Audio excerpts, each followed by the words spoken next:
तुरंत जमानत की आस लेकर सुप्रीम कोर्ट पहुंचे दिल्ली के मुख्यमंत्री अरविंद केजरीवाल की उम्मीदों को झटका लगा है।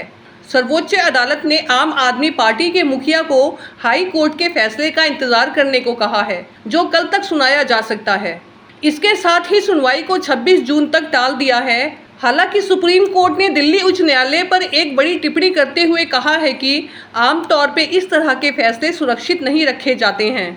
कथित शराब घोटाले में गिरफ्तार अरविंद केजरीवाल ने ट्रायल कोर्ट से मिली जमानत पर हाई कोर्ट की अंतरिम रोक को सुप्रीम कोर्ट में चुनौती दी थी। जस्टिस मनोज मिश्रा और जस्टिस SVN भट्टी की अवकाशकालीन बेंच ने केजरीवाल की याचिका पर संक्षिप्त सुनवाई की। अरविंद केजरीवाल के वकील अभिषेक मनु सिंघवी ने ट्रायल कोर्ट फैसले पर सवाल उठाते हुए इसे अभूतपूर्व करार दिया। सिंघवी ने कहा कि कोर्ट ने पहले स्टे दिया और फिर बाद में सुनवाई हुई। सुप्रीम कोर्ट ने कहा कि आदेश 1-2 दिन में आ जाएगा। इस पर सिंघवी ने सवाल उठाया कि क्या बेल को सूचीबद्ध करते समय ही स्टे किया जाता है। ईडी की तरफ से पेश हुए ASG SV राजू ने भी कहा कि फैसला कल तक आएगा। सिंघवी ने कहा कि सुबह 10:30 बजे हाई कोर्ट ने बिना किसी कारण स्टे लगा दिया और बाद में दलीलें सुनाई गईं। उन्होंने कहा, सुप्रीम कोर्ट कह चुका है कि जमानत मिल जाने के बाद इसे इतनी आसानी से पलटा नहीं जा सकता है।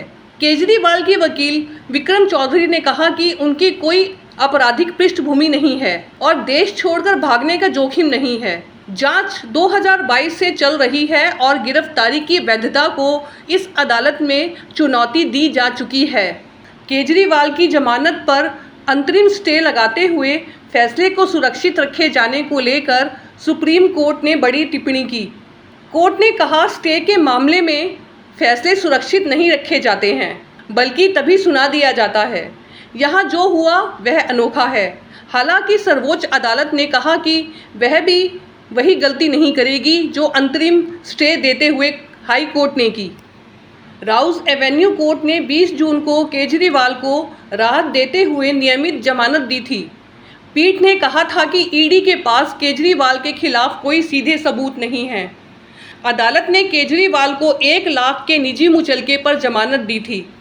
कोर्ट ने केंद्रीय जांच एजेंसी को पक्षपाती बताते हुए दिल्ली के मुख्यमंत्री को जमानत का आदेश पारित किया था।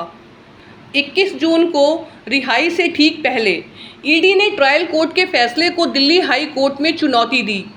ईडी ने कहा था कि हमें दलील रखने का पूरा समय नहीं मिला। हाई कोर्ट ने दोनों पक्षों को सुनने के बाद फैसला सुरक्षित रख लिया, लेकिन केजरीवाल को मिली जमानत पर अंतरिम रोक लगा दी।